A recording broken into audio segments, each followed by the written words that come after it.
Yo, what's up dude, ketemu lagi dan kita di sini masih di Indo James Crypto Channel. Hari ini di tanggal 20 di bulan 7 ya, 2024. Dan seperti biasa guys, kita langsung saja melihat ya bagaimana update dari global crypto market cap hari ini ya. Terlihat ada kenaikan yang cukup lumayan di 4,15% guys, ini keren banget. Begitu juga untuk Fear and Greed Index juga ada kenaikan ya. Sekarang di posisi 61 untuk poinnya dan ada di area greed ya, yang mengindikasikan bahwa transaksi yang terjadi pada Bitcoin ini tampaknya mulai ada peningkatan yang cukup lumayan guys. Dan tentu saja semua ini adalah efek kontribusi ya dan dari Bitcoin dan juga teman-teman nongkrongnya di sini. Kalau kita lihat untuk Bitcoin guys, dalam waktu 24 jam ke belakang ini ada kenaikan yang cukup lumayan di 4% guys dan mempertahankan harganya di $66.545 guys. Ini keren banget. Kemudian juga ya untuk Ethereum juga naik di 2,4%, disusul oleh BNB di 3,10%, untuk Solana di 3,8% dan juga XRP mengalami kenaikan yang cukup lumayan ya di 9% guys. Kemudian untuk Cardano di 4% dan beberapa altcoin kalau kita lihat di sini tampaknya menghijau semua ya. Yang tentu saja efek dari kenaikan Bitcoin ini sehingga mengakibatkan pergerakan harga market secara menyeluruh ya ada kenaikan guys. Oke. Untuk lebih lengkapnya nanti kalian bisa cek sendiri di CoinMarketCap. Kemudian selanjutnya kalau kita lihat untuk pergerakan harga dari Bitcoin ya untuk time frame weekly ini bagus banget dan kita doakan aja semoga untuk close candle di weekly sekarang ini ya, khususnya besok ini tidak terjadi koreksi yang lebih dalam lagi. Dan kita harapkan kelanjutan dari kenaikan harga Bitcoin ini masih terus ya dan bisa close candle di atas MA20 untuk time frame weekly, yang tentu saja ini bisa mengkonfirmasi adanya kenaikan untuk Bitcoin ini sehingga untuk bisa mencoba di harga $70.000 ini sangat mungkin sekali ya, dan kita harapkan bisa untuk mencoba retest lagi di ATH-nya kemarin di harga $73.000 guys. Oke. Dan tentu saja kenaikan Bitcoin hari ini dipengaruhi oleh beberapa berita yang cukup lumayan menarik hari ini guys. Mungkin videonya hari ini agak panjang sedikit ya karena ada beberapa informasi yang cukup signifikan ya yang ingin kita informasikan kepada teman-teman semua. Jadi kalian stay tune aja di sini guys. Oke. Yang pertama guys, kita langsung saja ya. Kita lansir dari harian Bitcoinis diinformasikan ya, ini untuk update dari peretasan yang terjadi pada exchange WazirX yang merupakan exchange terbesar di India ya. Ibaratnya kalau di Indonesia itu kayak toko kriptonya lah. Dan di sini sekitar $235 juta ya telah teretas oleh peretas Korea Utara, dan biasanya ini adalah ulah si Lazarus Group ya. Dan memang untuk Lazarus Group ini sudah menjadi momok yang menakutkan ya bagi industri kripto ini yang agak susah ya untuk diberantas karena berada di Korea Utara, sehingga pihak-pihak berwenang ataupun berwajib untuk bisa menangkap mereka itu agak susah karena ada kemungkinan mereka juga dilindungi oleh pemerintah Korea Utara guys ya. Dan memang banyak ya spekulasi yang timbul, si Lazarus Group ini emang direkrut ya oleh Korea Utara untuk mencari dana dalam pengembangan senjata militernya yaitu nuklir guys. Dan bisa saja jika pihak-pihak yang ingin menangkap Lazarus Group maka harus berurusan dengan Korea Utara guys. Mungkin seperti itu, ini hanya spekulasi aja ya. Jadi setelah peretasan tersebut, perusahaan analitik blockchain Elliptic dalam laporan terbarunya mengaitkan pencurian tersebut ya dengan peretas yang memiliki hubungan dengan Korea Utara, dan hal ini juga digaungkan oleh ZXBT dalam postingan baru-baru ini di X yang mengungkapkan bahwa peretasan WazirX ini memiliki potensi tanda serangan Lazarus Group guys, dan hal ini menandai peristiwa tersebut sebagai salah satu pencurian mata uang kripto terbesar yang terkait dengan negara tersebut. Jadi dalam laporan tersebut Elliptic juga menekankan ya bahwa ini bukanlah kejadian satu kali karena ini merupakan bagian dari pola yang sedang berlangsung oleh kelompok Korea Utara yang ditujukan kepada beberapa nama besar ya dalam mata uang kripto. Khususnya sebagian besar dana yang dicuri terdiri dari berbagai aset kripto seperti token utama yaitu Ethereum dan juga yang lainnya termasuk Shiba Inu, PP, Matic dan juga Floki yang menyoroti spektrum penargetan peretas yang luas guys. Dan Elliptic juga telah memperbarui sistemnya ya untuk menandai setiap transaksi yang melibatkan alamat yang disusupi sehingga membantu kliennya menghindari penanganan dana curian secara tidak sengaja guys. Dan lebih lanjut, sebagai tanggapan atas insiden ini, ZXBT telah mengidentifikasi alamat setoran terkait KYC yang digunakan oleh pelaku eksploitasi untuk menerima dana dari eksploitasi WazirX. Dan langkah ini mungkin sedikit membantu dalam pelacakan pelaku eksploitasi ini guys. Dan bounty ini ya atau sayembara ini telah diselesaikan oleh ZXBT yang mengirimkan bukti definitif dari alamat setoran terkait KYC yang digunakan oleh pelaku eksploitasi untuk menerima dana dari eksploitasi Wasir X. Dan hal ini memenuhi salah satu kriteria dari bounty tersebut ya. Dan lebih lanjut ya, kalau kita lansir dari harian CryptoSlate, diinformasikan bahwa Liminal mengatakan bahwa infrastruktur tidak bertanggung jawab atas peretasan Wasir X ini dan menyalahkan perangkat yang disusupi guys. Jadi Liminal mengaitkan pelanggaran tersebut dengan perangkat yang disusupi dalam jaringan Wasir X dan mengklarifikasi bahwa antarmuka pengguna atau UI dari Liminal ini tidak bertanggung jawab. Jadi penyedia wallet komputasi multi pihak MPC Liminal mengatakan bahwa infrastrukturnya tetap aman dan tidak terganggu dalam peretasan baru-baru ini terhadap pertukaran kripto di India ini yaitu Wasir X. Dan perusahaan membuat pernyataan dalam laporan post-mortem pada 19 Juli di mana laporan tersebut mengaitkan pelanggaran tersebut dengan perangkat yang disusupi dalam jaringan Wasir X, mengklarifikasi bahwa UI dari Liminal ini tidak bertanggung jawab. Bursa tersebut sebelumnya menyatakan ya bahwa serangan tersebut terjadi karena adanya perbedaan antara data yang ditampilkan pada UI Liminal dan isi transaksi yang sebenarnya. Dan Wasir X mengatakan bahwa kunci pribadinya diamankan dengan wallet perangkat keras. Nah, menurut Liminal, pembobolan pada tanggal 18 Juli kemarin yang mengakibatkan kerugian sekitar 235 juta dolar terjadi karena 3 perangkat Wasir X yang disusupi. Liminal menjelaskan bahwa sistem wallet multi-signature atau multisig dikonfigurasikan untuk memberikan tanda tangan keempat jika 3 tanda tangan yang valid diterima dari Wasir X. Pengaturan ini memungkinkan penyerang untuk mengeksploitasi perangkat yang disusupi. Laporan dari Liminal merinci ya bahwa serangan dimulai ketika salah satu perangkat Wasir X yang disusupi memulai transaksi yang sah yang melibatkan token Gala Game. Kemudian server Liminal memverifikasi keabsahan transaksi tersebut dengan mengeluarkan save TX hash. Namun, penyerang mengganti hash ini dengan hash yang tidak valid, menyebabkan transaksi gagal. Laporan tersebut menjelaskan ya bahwa perangkat yang disusupi di Wasir X memberikan rincian transaksi yang sah yang kemudian dimanipulasi oleh penyerang. Di masing-masing dari 3 transaksi awal, penyerang menggunakan akun admin Wasir X yang berbeda yang menyebabkan kegagalan transaksi karena ketidakcocokan tanda tangan guys. Penyerang kemudian mengekstrak tanda tangan dari transaksi yang gagal ini untuk memulai transaksi baru yang keempat yang dibuat agar terlihat sah di sistem Liminal. Karena transaksi keempat ini menggunakan detail yang valid dan nonce dari transaksi yang sebelumnya gagal, maka transaksi ini disetujui oleh server Liminal yang mengakibatkan transfer dana dari wallet multisig ke akun Ethereum penyerang guys. Nah, di sini Liminal membantah klaim bursa bahwa servernya menyebabkan informasi yang salah yang ditampilkan dengan menyatakan bahwa perangkat Wasir X yang disusupi mengirim muatan berbahaya. Penyedia MPC menyoroti bahwa sistemnya secara otomatis memberikan tanda tangan akhir setelah jumlah tanda tangan valid yang diperlukan diterima dari klien. Dalam hal ini, transaksi diotorisasi oleh 3 karyawan Wasir X. Wallet multisig sesuai dengan konfigurasi bursa digunakan dan diimpor ke dalam sistem Liminal atas permintaan Wasir X. Namun, laporan postmortem menyisakan beberapa pertanyaan penting ya yang belum terjawab, termasuk bagaimana penyerang pada awalnya mendapatkan akses ke 3 perangkat Wasir X. Dan Liminal menyarankan bahwa serangan man in the middle atau MIM yang canggih atau kompromi sisi klien yang serupa kemungkinan besar bertanggung jawab. Dan Wasir X mengatakan ya dalam postmortemnya bahwa meskipun menggunakan langkah-langkah keamanan yang kuat, termasuk wallet perangkat keras dan juga daftar putih ya untuk alamat tujuan, penyerang berhasil menembus pertahanan ini dalam peristiwa force major. Dan bursa tersebut belum menanggapi temuan Liminal secara terbuka dan tidak menanggapi permintaan komentar pada saat berita ini diturunkan ya. Dan pembaruan terakhir Wasir X tentang masalah ini menyatakan bahwa mereka telah menghubungi penegak hukum dan sedang mengupayakan tindakan hukum tambahan guys. Jadi kalau menurut saya pribadi sebenarnya agak janggal ya, karena ini menggunakan wallet multisig yang artinya harus dikonfirmasi oleh beberapa tanda tangan dari pihak-pihak tertentu ya.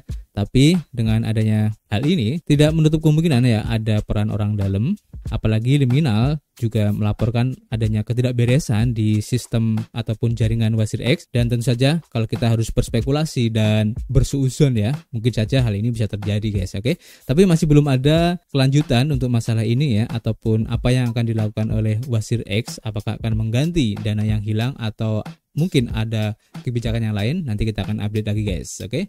Kemudian untuk update selanjutnya ya dari Polygon, setelah kemarin ya mengumumkan untuk migrasi ke token POL, ini juga ada update terbaru seperti yang dilansir dari harian Cryptonomist, di mana Polygon berkolaborasi dengan Google Cloud yang akan merevolusi ya dalam program loyalitas dan penghargaan digital. Jadi Polygon Labs bersama dengan Google Cloud dan juga Accenture berinovasi dalam program loyalitas melalui solusi Web3, meningkatkan pengalaman pengguna dan menciptakan aliran pendapatan baru untuk merek. Kolaborasi strategis antara Polygon dan Google Cloud untuk melibatkan dan melindungi pelanggan seperti yang telah diantisipasi, di mana Polygon Labs, Google Cloud, dan Accenture mendefinisikan ulang program loyalitas dengan visi inovatif berdasarkan teknologi Web3 guys. Kolaborasi strategis ini bertujuan untuk mengubah interaksi konsumen dengan merek ya, yang memperkenalkan hadiah digital yang canggih dan mode keterlibatan baru. Buku putih bersama baru-baru ini ya menyoroti juga bagaimana solusi Web3 dapat meningkatkan program loyalitas yang sudah ada, misalnya dengan menawarkan hadiah kepada pengguna seperti hak istimewa token, gamifikasi, barang koleksi, dan juga konten yang dibuat oleh komunitas guys. Hal ini juga tidak hanya meningkatkan pengalaman pengguna tetapi juga menciptakan aliran pendapatan baru ya untuk bisnis, di mana elemen kunci dari kolaborasi ini adalah fokus pada pembagian data yang dijaga privasinya yang mendukung model perdagangan multiplayer. Hal ini memungkinkan pertukaran status loyalitas pelanggan yang aman pada lapisan data yang terlindungi yang dapat diakses oleh merek dan mitra yang saling melengkapi. Model ini menggunakan bukti tanpa pengetahuan atau ZK atau Zero Knowledge untuk memungkinkan akses ke data yang relevan tanpa mengungkapkan informasi sensitif, sehingga meningkatkan keamanan informasi pelanggan guys. Dan pendekatan inovatif ini tidak hanya meningkatkan efektivitas program loyalitas yang sudah ada ya, tetapi juga membuka jalan bagi peluang keterlibatan pelanggan yang baru. Merek-merek terkemuka ya seperti Nike, Flipkart, dan Nubank ini telah mengadopsi hadiah atau reward berdasarkan pengalaman dan konten buat pengguna untuk memperkaya penawaran loyalitas mereka guys. Dan secara khusus, implementasi di Flipkart telah melihat peningkatan yang signifikan ya dalam interaksi pengguna dengan 95% partisipasi dalam misi yang meningkatkan 23% dalam penukaran hadiah berkat program Hang di Polygon guys. Jadi kita tunggu aja nanti implementasinya seperti apa untuk kerjasama antara Polygon dengan Google Cloud ini guys. Apakah ini akan bisa men-trigger token dari Polygon ya kalau nanti sudah bermigrasi, yaitu POL, untuk bisa memberikan layanan-layanan baru ya yang tidak dimiliki sebelumnya guys. Ini cukup menarik, nanti kita akan update lagi. Dan selanjutnya kita lansir dari harian Bitcoin Systemi. Di sini diinformasikan ya bahwa perusahaan terbesar di China yaitu Tencent, kalian sudah familiar ya, apalagi buat para gamer-gamer yang membuat langkah terkait cryptocurrency guys. Wow, ini menarik ya. Jadi telah terungkap ya bahwa perusahaan terbesar di Tiongkok yaitu Tencent telah mengambil langkah yang berkaitan erat dengan teknologi mata uang kripto dan blockchain. Pengembang jaringan data Omnichain yaitu Chainbase telah berhasil mengumpulkan dana sebesar 15 juta dolar dalam putaran pendanaan seri A, dan investornya seperti Folius Ventures, Hash Global, GS Square, Mesh Network, dan juga Bodel Ventures juga berpartisipasi dalam putaran pendanaan yang dipimpin oleh Tencent Investment Group dan Matrix Partners China. Putaran pendanaan yang terstruktur sebagai ekuitas dengan jaminan token ini telah selesai pada kuartal keempat tahun lalu, dan sebagai bagian dari kesepakatan tersebut, Tencent Investment Group dan Matrix Partners China masing-masing mendapatkan satu kursi dewan di Chainbase. Dan hal ini menjadikan total pendanaan Chainbase menjadi 18 juta dolar, menyusul 3 juta dolar yang terkumpul dalam putaran pendanaan awal dan angel. Chris Feng, salah satu pendiri dari Chief Operating Officer Chainbase, menolak berkomentar ya tentang evaluasi perusahaan ini, dan Chainbase menggambarkan dirinya sebagai jaringan data Omnichain yang menggabungkan semua data blockchain dalam satu platform. Dan hal ini memudahkan para pengembang untuk mengakses dan menggunakan data untuk membangun dan memelihara aplikasi. Dan kedepannya nanti jaringan dan mainnet untuk Chainbase dan token tata kelola CBT diharapkan dapat ditayangkan pada kuartal keempat tahun ini guys. Wow, ini keren banget. Jadi kita tunggu aja nanti seperti apa ya kerjasama ataupun inovasi terbaru dari Tencent ini guys, yang terhubung ya dengan cryptocurrency, tentu saja akan berhubung juga dengan blockchain. Dan apakah suatu saat nanti game-game dari Tencent ini juga akan terhubung dengan aset-aset digital, mungkin seperti Bitcoin, Solana, dan lain-lain. Ini semakin menarik guys. Kita tunggu aja nanti seperti apa ya. Kemudian selanjutnya, kalau kita lansir dari harian Crypto.nes, diinformasikan di sini bahwa Tether ataupun CEO dari Tether mendukung desentralisasi setelah terjadi pemadaman IT global, guys. Nah, ini kalau kalian mengikuti perkembangan ya, cukup ramai di aplikasi sebelah ya, TokTok dan teman-temannya. Ini lagi ada semacam gangguan IT ya, atau lebih tepatnya ada kegagalan dalam upgrade ataupun update aplikasi, guys. Nah, di sini ya, insiden yang terjadi ini berhubungan dengan CrowdStrike yang merupakan perangkat lunak ya, yang berhubungan dengan keamanan, dan biasanya CrowdStrike ini digunakan oleh instansi-instansi besar ya, dan kesalahan sistem ini menyebabkan masalah yang meluas termasuk kerusakan sistem pada perangkat Windows. Jadi kalau kalian melihat di berbagai media sosial, ini banyak komputer-komputer yang tiba-tiba setelah update ataupun upgrade ini menjadi blue screen, guys. Bahkan itu terjadi di bandara, kemudian di perbankan, dan berbagai fasilitas-fasilitas umum lainnya, guys. Tidak hanya di Indonesia saja, tapi di berbagai negara yang terkait ataupun yang berlangganan ya, ataupun menginstal perangkat lunak dari CrowdStrike ini, guys. Dan mungkin jika kalian tidak menggunakan perangkat CrowdStrike ini, mungkin tidak akan mengalami adanya blue screen ini. Jadi selamat ya, khususnya buat para pecinta gretongan atau bajakan ya. Ini mungkin aman-aman aja, tapi buat mereka-mereka yang menggunakan aplikasi ataupun perangkat lunak dari CrowdStrike ini, yang tentu saja ini berhubungan dengan Microsoft ya, ini membuat panik ya untuk pelayanannya ya, karena semua komputernya itu menjadi blue screen, guys, tidak bisa diakses sehingga semua layanannya itu terputus ataupun mati secara keseluruhan, guys. Nah, di sini kepala dari CrowdStrike yaitu George Kurtz mengklarifikasi ya bahwa masalahnya bukanlah karena serangan cyber, tetapi kesalahan teknis yang telah diatasi, dan dia mendesak pihak-pihak yang terkena dampak untuk berkonsultasi dengan portal dukungan untuk rincian lebih lanjut, guys. Nah, di sini Arduino mengkritik ketergantungan saat ini pada sistem yang terpusat seperti ini ya, dengan alasan bahwa konsentrasi seperti itu membuat infrastruktur global rentan terhadap kegagalan. Dan CEO dari Tether ini, si Arduino, juga menyoroti komitmen Tether untuk mengembangkan teknologi terdesentralisasi melalui investasinya di Holy Punch, sebuah platform yang berfokus pada pembuatan aplikasi yang tangguh dan tidak terpusat. Dan insiden ini telah memperkuat seruan dari komunitas kripto ya untuk solusi terdesentralisasi yang lebih kuat untuk meningkatkan stabilitas dan keamanan sistem, guys. Dan tampaknya ya hal ini memang harus dilakukan, guys, karena seperti yang kalian tahu ya, belum lama ini kan ada peretasan yang terjadi pada PDN ya, atau Pusat Data Nasional, karena servernya itu terpusat ya, sehingga gampang ya bagi para hacker untuk meretasnya, karena tidak harus meretas semua komputer-komputer ataupun server-server yang ada. Dan sesuai dengan sifat terdesentralisasi ya untuk blockchain, ini kan servernya tersebar luas dan tidak hanya satu saja, sehingga buat para hacker untuk bisa meretasnya maka harus meretas semua komputer yang terhubung atau yang menjadi servernya. Jadi akan sangat sulit, guys ya. Dan saya setuju dengan pendapat CEO dari Tether ini ya, si Arduino, guys, karena tampaknya memang sekarang kita sangat membutuhkan teknologi blockchain ini agar keamanan ini bisa terjamin lagi ya. Kalau seandainya ada pihak-pihak yang tidak bertanggung jawab ya, seperti para hacker-hacker ini ingin melakukan peretasan, karena tidak segampang itu, guys, untuk bisa melakukan peretasan pada teknologi blockchain.